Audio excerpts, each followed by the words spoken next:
Friends, आज की कहानी है अनमोल रिश्ता भाग 1। पर डैड, ऐसे कैसे मैं शादी कर लूं? मतलब ना मैं उसे ढंग से जानता हूं, ना मैं उसे ज्यादा मिला हूं। ऐसे कैसे आप फैसला कर सकते हैं? बेटा, तुम देख रहे हो ना उनकी हालत। अगर आज ये शादी नहीं हुई तो सब कुछ बिखर जाएगा। पर डैड, मोम, आप तो डैड को समझाइए ना। राम बेटा, तुम्हारे डैड सही कह रहे हैं। जब से लड़के वालों ने शादी के लिए मना किया है, भाई साहब की तबीयत बिगड़ गई है। ऊपर से बाहर सारे मेहमान आ चुके हैं। ऐसे में अगर अभी शादी नहीं हुई तो भाई साहब की बहुत बदनामी होगी। मीना बिटिया की जिंदगी बर्बाद हो जाएगी। पर माँ, मैं ही क्यों? यहाँ तो बहुत सारे लड़के हैं। शाम भी तो है, आप उससे उस लड़की की शादी करवा दीजिए। वो दोनों तो फ्रेंड भी हैं। नहीं करवा सकता क्योंकि तुम बड़े हो, इसलिए तुम्हें बोल रहा हूँ। उसे बोलता तो वो मना भी नहीं करता, पर शायद तुम्हें अपनी मनमानी के अलावा कुछ दिखता ही नहीं है। ठीक है डैड, चलिए, पर केवल शादी, इसके अलावा मुझसे और कुछ की उम्मीद मत करिएगा। मुंबई के जाने माने बिजनेसमैन सुनील ग्रोवर अपनी पत्नी कविता ग्रोवर और दोनों बेटे राम और श्याम के साथ अपने बचपन के दोस्त सुधीर के यहाँ आए थे। आज सुधीर जी की बेटी मीना की शादी होने वाली थी, पर एंड टाइम पर लड़के वालों ने 10 लाख रुपए कैश की डिमांड कर दी। उन्होंने फोन किया था कि अगर सुधीर जी पैसे का बंदोबस्त कर लेंगे तभी बारात आएगी, वरना नहीं। सुधीर जी साधारण शिक्षक थे। इतनी बड़ी रकम का इंतजाम करना उनके लिए असंभव था। बाहर मेहमान सब आना शुरू हो गए थे। यह सोचकर वे बहुत परेशान हो गए और उनके सीने में दर्द होने लगा। सुनील जी ने तुरंत डॉक्टर को फोन किया। मीना का भी रो रो कर बुरा हाल था। कविता जी उसे किसी तरह संभाल रही थी। कविता जी की अपनी कोई बेटी नहीं थी, तो वे मीना को अपनी बेटी की तरह प्यार करते थे। उनसे मीना की हालत देखी नहीं जा रही थी, तो उन्होंने सुनील जी को साइड में बुलाकर मीना की शादी राम से करवाने को बोला। सुनील जी भी शुरू से ही मन मीना में अपनी बहू की छवि देखते थे, पर राम के स्वभाव के कारण कुछ कह नहीं सके। पर आज की परिस्थिति को देखकर उन्होंने राम को इस शादी के लिए किसी भी तरह से तैयार कर ही लिया। सुनील जी ने सुधीर जी को अपने इस फैसले से अवगत कराया, तो उन्होंने उनके सामने हाथ जोड़ दिए। कृष्ण सुदामा की दोस्ती की कहानी को आज तुमने फिर से दोहरा दिया। तो सुनील जी ने उनको गले लगा लिया। कविता जी की आंखों में भी आंसू आ गए। भाई साहब, मैं तो शुरू से ही मीना को अपनी बेटी बनाना चाहती थी। जब मीना से पूछा गया तो उसने भी सहमति से सिर हिला दिया। फिर से फेरों की रस्में शुरू हो गई। सब कुछ जल्दी जल्दी किया जाने लगा, क्योंकि सुधीर जी की तबीयत बहुत बिगड़ गई थी। उन्हें जल्दी से अस्पताल ले जाया गया, पर उन्हें बचाया नहीं जा सका। मीना की रो रो कर हालत खराब होने लगी, तो कविता जी और श्याम ने किसी तरह से उसे चुप कराया। घर आकर सुधीर जी के अंतिम संस्कार की प्रक्रिया शुरू की गई। इन सब में श्याम ने पूरी जिम्मेदारी से मीना का साथ दिया। राम को तो जैसे इन सब से कोई मतलब ही नहीं था। सब कुछ अच्छे से संपन्न हो जाने के बाद सुनील जी अपनी पत्नी, दोनों बेटों और अपनी बहू मीना को लेकर वापस मुंबई लौट आए। घर पहुंचने पर जब सब घर के भीतर आने लगे, तो कविता जी ने राम और मीना को दरवाजे पर ही रोककर खुद अंदर चली गई। उन्होंने शाम को भी अंदर बुला लिया। सर्वेंट्स को पहले ही फोन करके सारी तैयारियां करके रखने को बोल दिया था। जब वे बाहर आई तो उनके हाथ में आरती की थाल और चावल भरा कलश था। शाम पीछे से अलता भरा हुआ थाल लेकर आया। राम, ये सब क्या है मोम? मैंने पहले ही इन सब के लिए मना किया था। कविता जी, नई बहू ऐसे कैसे बिना गृह प्रवेश के अंदर आएगी? राम, ठीक है मोम, जो करना है जल्दी कीजिए, मैं थक गया हूँ। कविता जी ने दोनों की आरती उतारी और मीना से कहा, बेटा, दाहिने पैर से इस कलश को गिराते हुए इस थाल में पैर रखकर अंदर आ जाओ। मीना ने धीरे से कलश गिराते हुए अलता वाले थाल में पैर रखा। फिर धीरे से अलता लगे पैरों का निशान पीछे छोड़ते हुए अंदर आ गई। कविता जी दोनों को पूजा घर में ले गई। भगवान को प्रणाम करके मीना ने कविता जी और सुनील जी को भी प्रणाम किया। राम अपने रूम में चला गया। सुनील जी मीना के सर पर हाथ रखकर बोले, बेटा, आज से यह तुम्हारा भी घर है। तुम इस घर की बहू नहीं बल्कि बेटी बनकर यहाँ रहोगी। कविता जी, हाँ मेरी प्यारी बेटी। श्याम और मोम, मैं और भैया कविता जी उसके भी सर पर हाथ रखते हुए बोली, तुम दोनों भी। श्याम, मीना, मैं भी दोस्त बनकर हमेशा तुम्हारे साथ रहूंगा। कविता श्याम का कान पकड़ते हुए बोली, वो तुम्हारी भाभी है, भाभी बोलो। श्याम, माँ कान छोड़ो, दर्द हो रहा है। मीना उम्र में मुझसे छोटी है, मैं तो मीना ही बोलूंगा। क्यों मीना, तुम्हें कोई प्रॉब्लम तो नहीं है ना? मीना, माँ बोलने दीजिए ना, मीना ही, हमें भी अच्छा लगेगा।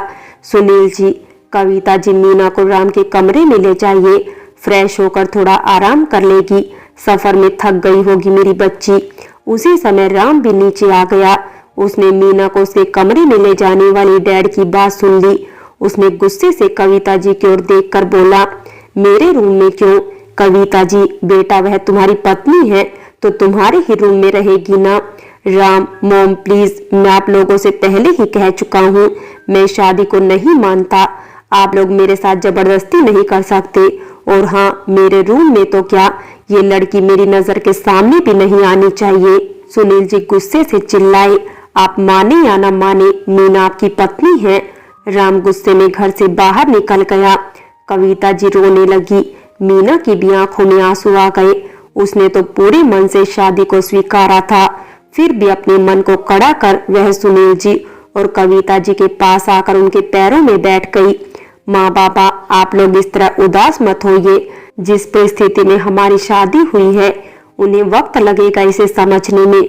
फिर वो मुझे जानते तक नहीं है। हो सकता है कि शादी को लेकर उनका कोई अलग ही नजरिया हो, और अगर वे इस शादी को नहीं मानते तो कोई बात नहीं। आप लोगों ने अभी अभी मुझे कहा था कि मैं आपकी बेटी हूँ। क्या मैं बेटी बनकर आप लोगों के साथ नहीं रह सकती? वैसे भी बाबा के जाने के बाद आप लोगों के अलावा और कोई मेरा अपना तो है नहीं जहाँ मैं जाकर रह सकूं। कविता जी ने उसके सर पर हाथ रखकर कहा, हमने केवल कहा नहीं बल्कि दिल से तुम्हें अपनी बेटी माना है। श्याम भी वहीं आकर बैठ गया और बोला, और मैं तो पहले से ही तुम्हारा दोस्त हूँ, और तुम भैया की चिंता मत करो, वो भी तुमको जानते नहीं है ना। जब वो तुम्हें पहचान जाएंगे तो अपनी जान से भी ज्यादा तुम्हें प्यार करेंगे। वो केवल ऊपर से रूढ़ है, अंदर से उनका दिल बहुत कोमल है।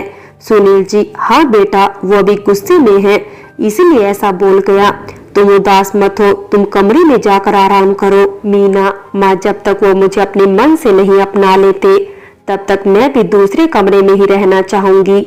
श्याम, माँ, मीना आज मेरे कमरे में सो जाएगी, मैं पापा के स्टडी रूम में सो जाऊंगा। कल आप मेरे बगल वाला रूम मीना के लिए रेडी करवा दीजिएगा। कविता जी, ठीक है बेटा, मीना को कमरे में ले जाओ। मीना कमरे में आकर फ्रेश होकर अपने बारे में सोचते हुए उदास हो गई।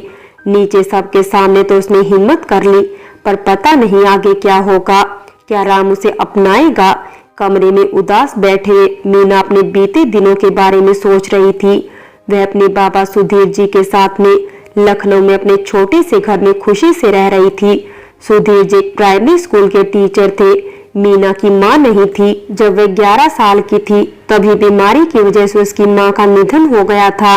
तब से आज तक सुधीर जी ने ही मीना को माता पिता दोनों का प्यार दिया। उसे कभी किसी चीज की कमी नहीं होने दी। हालांकि मीना भी काफी समझदार बच्ची थी। उसे जो मिल जाता उसी में खुश रहती और बच्चों की तरह कभी किसी चीज की फरमाइश नहीं करती। पढ़ाई में काफी अच्छी थी। 12वीं में उसने पूरे जिले में टॉप किया था। उतनी ही वह सुंदर और गुणी भी थी। उम्र के साथ साथ उसकी सुंदरता और भी बढ़ गई। जो भी उसे एक बार देखता बस देखता ही रह जाता। रंग इतना गोरा मानो दूध में सिंदूर घोल दिया गया हो। दुबली पतली छरहरी काया, कमर तक लंबे सुनहरे बाल, आवाज मानो कोयल कूक रही हो कहीं। घर के कामों में भी निपुण थी वो। अभी मीना के ग्रेजुएशन का दूसरा साल चल रहा था। सुबह उठकर घर के सारे काम खत्म करके वह कॉलेज जाती। वहां से लौटकर शाम में वह कुछ बच्चों को ट्यूशन पढ़ाती थी। वैसे तो उसके बाबा इसके लिए मना करते थे, लेकिन फिर भी वह सोचती कि खाली बैठने से तो अच्छा है कि कुछ काम कर लिया जाए। उसके तर्कों के आगे उसके बाबा भी हार मान लेते और हंसकर कह देते, तुम तो मेरी रानी बिटिया है, जो तेरा मन आए तू कर। एक दिन मीना को उसके बाबा बहुत खुश नजर आए। मीना, क्या बात है बाबा, आज आप बहुत खुश नजर आ रहे हैं। सुधीर जी, अरे आ गई बेटा, बैठ, तुझे कुछ बताना है। मीना उनके पास बैठ गई। बोलो बाबा, क्या बात है? सुधीर जी, बेटा मेरे स्कूल में वर्मा सर हैं, तुम उनसे मिली हो ना? मीना, हाँ बाबा।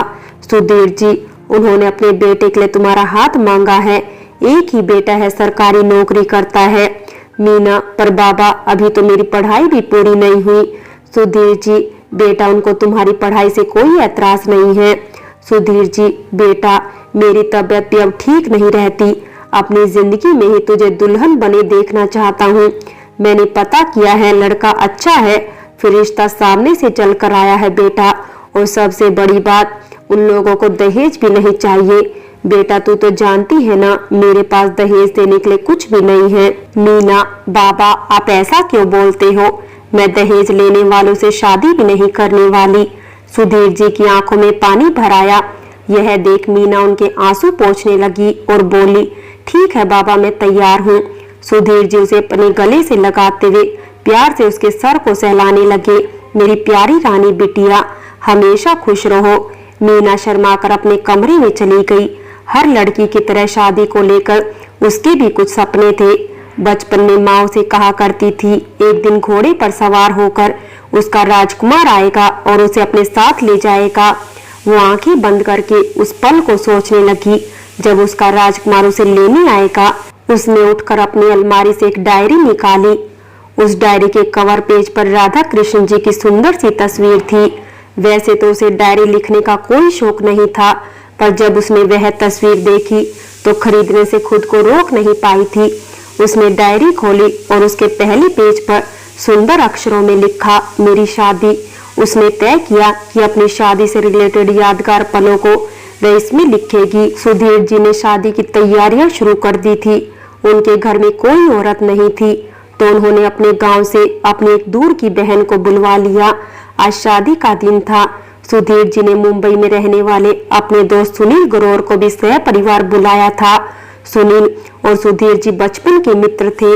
बड़े होने पर सुनील जी मुंबई जाकर अपना बिजनेस शुरू किया और फिर वहीं बस गए। सुधीर जी यहीं लखनऊ में ही रह गए। सुनील जी की पत्नी कविता जी सुलझी विचारों वाली औरत थी। उनके 2 बेटे थे, राम और श्याम। वे लोग भी आ जाने वाले थे। मीना बेसब्री से उनका इंतजार कर रही थी।